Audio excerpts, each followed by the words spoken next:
nó chẳng là win bấy xây về là đó này he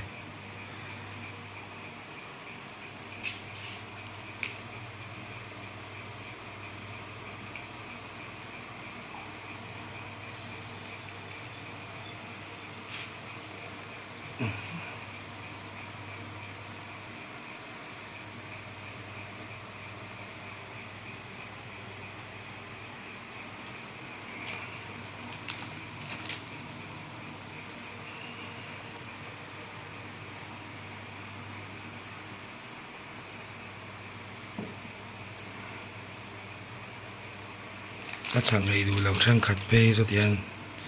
tiền bùi hẹn tiền chế là chế hẹn là đủ chế mà sao cho ấy đủ 3 ngày này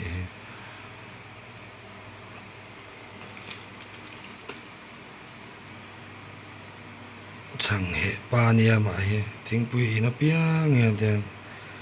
là win ready về ha là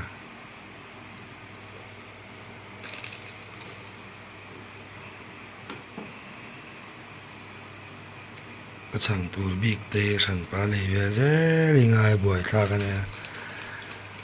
đủ tùy xì à mò chẳng hệ pa nhỉ chẳng hệ pa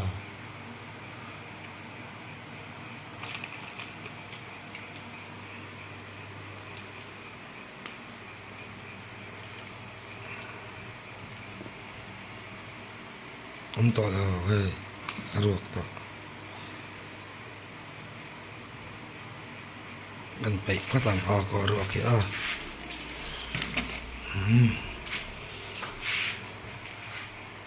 ông tỏ làว่า